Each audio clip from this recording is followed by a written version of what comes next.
ಈಗ ಇಂದಿನ ಪತ್ರಿಕೆಗಳ ಇಣುಕುನೋಟ. ಬೆಳಗಾವಿ ಕಲಾಪ ಮೊದಲ ವಾರವೇ ಉತ್ತರ ಕರ್ನಾಟಕ ಚರ್ಚೆ ನಡೆಯಲಿ, ಕೊನೆಯ ವಾರದಲ್ಲಿ ನಾಮಕಾವಸ್ಥೆ ಚರ್ಚೆ ಬೇಡ, ಜನಪ್ರತಿನಿಧಿಗಳು ಸಾರ್ವಜನಿಕರ ಹಕ್ಕೊತ್ತಾಯ.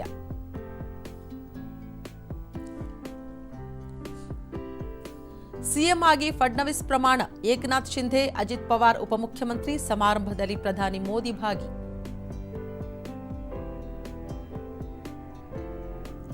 ವಾಯುಯಾನ ವಿಧೇಯಕಕ್ಕೆ ಸಂಸತ್ನಲ್ಲಿ ಅನುಮೋದನೆ, 90 ವರ್ಷಗಳಷ್ಟು ಹಳೆಯದಾದ ಕಾಯ್ದೆ ಬದಲಾವಣೆ, ಹಿಂದಿ ಶೀರ್ಷಿಕೆ ಬಗ್ಗೆ ವಿರೋಧ. ಅರಣ್ಯ ರಕ್ಷಣೆಗೆ ಶೂನ್ಯ ಸಹಿಷ್ಣುತೆ, ಪ್ರಭಾವಿ ಒತ್ತುವರಿಕೋರರ ವಿರುದ್ಧ ಕ್ರಮ, ನಿಗದಿತ 33% ಪೈಕಿ ರಾಜ್ಯದಲ್ಲಿದೆ 22% ಹಸಿರು.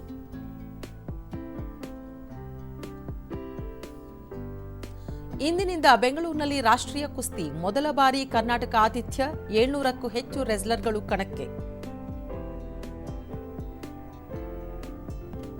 ಇವು ಇಂದಿನ ಪತ್ರಿಕೆಗಳ ಪ್ರಮುಖ ಸುದ್ದಿ. ಉಳಿದಂತೆ 110 ಹಳ್ಳಿಗಳಿಗೆ ಸಮರ್ಪಕ ನೀರು ಒದಗಿಸಲು ಸಜ್ಜು, ಜಲಮಂಡಳಿ ಅಧ್ಯಕ್ಷರಿಂದ ಕಾವೇರಿ ಸಂಪರ್ಕ ಅಭಿಯಾನದ ಸ್ಥಳಗಳಿಗೆ ಭೇಟಿ ಪರಿಶೀಲನೆ.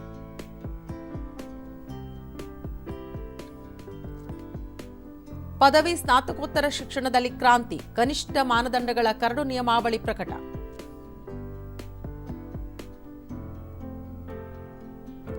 ಪ್ರೋಬಾ 3 ಮಿಷನ್ ಉಡಾವಣೆ ಯಶಸ್ವಿ. ಮಣ್ಣಲ್ಲಿ ಸಾವಯವ ಇಂಗಾಲ ಕುಸಿತ, ಸಚಿವ ಎನ್ ಚಲುವರಾಯಸ್ವಾಮಿ ಕಳವಳ, ಜಾಗತಿಕ ಮಣ್ಣಿನ ದಿನಾಚರಣೆ.